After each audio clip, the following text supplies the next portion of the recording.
What's going on, Bottom Line viewers? It's Mitch here with my top 5 dark horse NFL teams heading into the 2018 season. These are the teams that aren't looked at within the top 6 as favorites by Vegas to win the Super Bowl, but these are teams that everybody should be paying attention to as potential under-the-radar Super Bowl contenders. Let's kick it off with the Jacksonville Jaguars. Some of you out there are probably saying, hey Mitch, wait a minute. Didn't the Jaguars make the AFC Championship last year? Wouldn't that make them a favorite? Well, I'd respond by saying, yeah, man, they did, but Vegas is not a Jacksonville believer. By the way, the Vegas thing, that will be a trend in this video. The Jaguars have the 11th or 12th best odds to win the Super Bowl this upcoming season, including being below 4 teams that didn't even make the playoffs last year. That's big time disrespectful to this team and its talent. The reason Vegas is so low on the Jags is, well, because Vegas does not believe Blake Bortles can win a Super Bowl. While in traditional sense, I would probably agree with Vegas there, but the Jaguars are a different kind of team.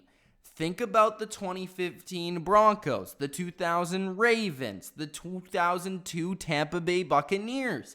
Defense, defense, defense. Whenever you have a defense as good as the Jaguars, you have a chance at the Super Bowl. Look at last year's championship game quarterbacks. NFC and AFC championship game quarterbacks consisted of Case Keenum versus Nick Foles and Blake Bortles versus Tom Brady. 3 of the 4 are not very good. Defense is still crucial in this league. The Jaguars have the best one in the NFL and one of the most uniquely dominant ones in NFL history.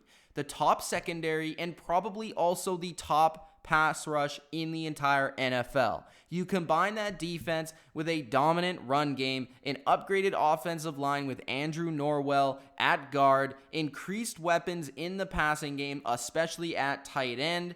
They got a taste for the playoffs last year, so they gained some experience, even beating the Pittsburgh Steelers in Pittsburgh. They have a solid coaching staff, a great offensive coordinator in Hackett. The Jaguars are probably the most loaded roster from top to bottom in the NFL. And that's a scary thought, no matter who your quarterback is. Remember, this was a team who was up 10 in the fourth quarter against the Patriots in the AFC Championship. The Jaguars are a dark horse for the 2018 Super Bowl. The LA Chargers are also a dark horse for the 2018 Super Bowl. The Chargers have all the qualities of a dark horse contender, especially in the AFC, a conference perceived as weaker going into 2018. The Chargers are tied with the Jaguars with the 11th best odds to win the Super Bowl by Vegas.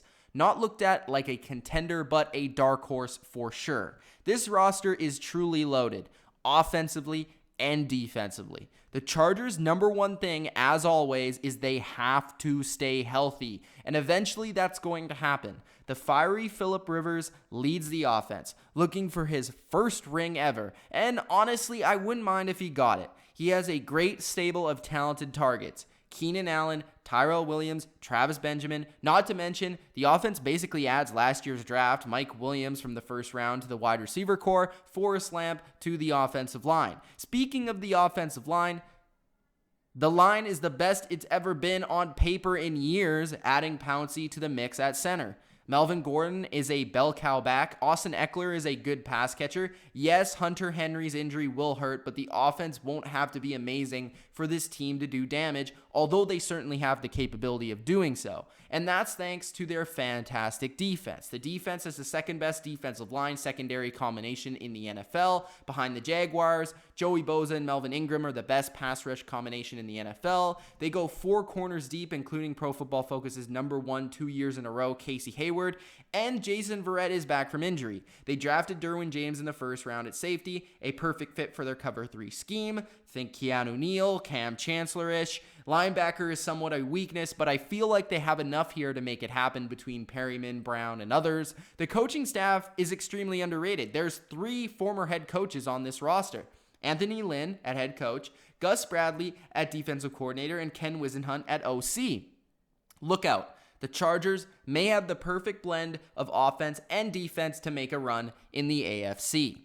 The Houston Texans are the third and last team from the AFC on the dark horse list. The Texans are a team getting a ton of hype, and this is due to the incredible amount of potential in this lineup.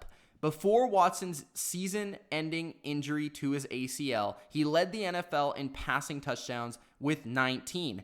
And Watson will be back, and he will be healthy, and he will be good to go for the Houston Texans, meaning that the Texans are back in 2018. The Texans also addressed their biggest weakness, their offensive line. And I think a lot of people are overlooking what they did here. They added Henderson to the offensive tackle position. They also added Fulton and Clemente to the guard position. So you have three different guys who they signed who will hopefully be starters for them.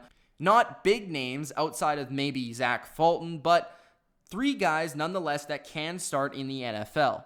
Like some of the other teams on this list, the Texans have made moves that needed to be made. Not only did they address the offensive line, but they also went out and addressed the defensive backfield. Aaron Colvin at cornerback, who was one of the best slot corners last year for the Jaguars. They also added the Honey Badger and playmaker free safety Tyrann Mathieu, who can also play a little bit of corner as well. So they also added Justin Reed in the draft at safety. And you'd have to think that they are adding J.J. Watt back from injury. They're adding Whitney Mercilus back from injury, allowing them to have one of the best pass rushes and best front sevens in the NFL, as well as a sneaky addition of putting Romeo Crennel back at defensive coordinator, who was the defensive coordinator when they were the number one defense in the NFL.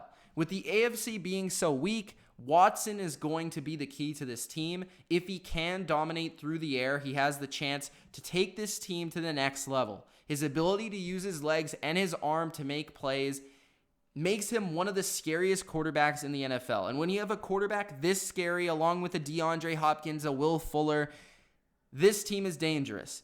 If Watson can continue his strong play from 2017 and carry it into this season, this team is definitely going to be one of the better ones in the AFC and for sure a dark horse contender. My fourth team on the dark horse list is the Carolina Panthers. The Panthers' odds to win Super Bowl 53 are downright disrespectful. Everybody remembers that the Carolina Panthers went 11-5, right? Last season, they didn't go 5-11. They didn't go 6-10, 8-8, 9-7. They went 11-5 and they made the playoffs. And they managed to make the postseason and remain competitive despite all the key injuries all over the field that they had. Cam Newton did his best. I mean, last season he did his best to make the most out of the limited talent around him last season. Offensively, that won't be the case this season, as the Panthers have at least attempted to surround Cam Newton with better targets in the passing game. The Panthers brought in a down-the-field threat in Torrey Smith, a route runner in Jarius Wright, while also drafting DJ Moore in the first round. Don't forget Greg Olsen will also be back from injury. Carolina also made one of my favorite under-the-radar moves, complimenting Christian McCaffrey by adding CJ Anderson to the mix at running back. It may take some time to mesh, but the added talent should make this offense one of the best in the game. That is if Norv Turner can find a way to create a scheme to complement all his weapons and players. Defensively, the Panthers were one of the best teams in the NFL last season. That's thanks to a strong front seven led by Luke Kuechly, who, if he stays on the field, this remains one of the most consistent defenses year in and year out in the league. Even with Thomas Davis suspended to start the season, the combo of Poe and Short will keep offensive guards up at night, that's for sure. If Carolina's defense has one issue, though, it is the secondary. The Panthers' secondary is an unknown at the moment, but the team did draft Dante Jackson, who I liked coming out of the draft, who, as well as the versatile Golden as well at cornerback in the draft. Both players I think will be put in position to immediately make an impact. Mix them in with James Bradberry and veteran Captain Munnerlyn at corner, and I can say I've definitely seen worse cornerback depth charts. Mike Adams will remain the strong safety. Denoris Searcy is probably the favorite to play free safety, a good player at one point for the Titans, who's looking for a career renaissance in Carolina. The defense will remain largely the same as it was under Wilkes and Sean McDermott, so I don't really have an issue there. How often can you really find a team coming off an 11-5 season with a quarterback as dominant as Cam Newton that has arguably improved its roster, yet is still being buried in odds by Vegas? The Panthers are the team I'm least confident in of the 5 that I put on this list, but I will say they are a legitimate sleeper team that if things do go right, they could have a magical run. So the Panthers are here as the 4th team on the dark horse list.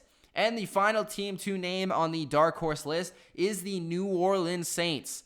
This team came out of absolutely nowhere last year to become a legitimate contender for the Super Bowl. This year, they are primed, in my opinion, to make a run and a jump to champions.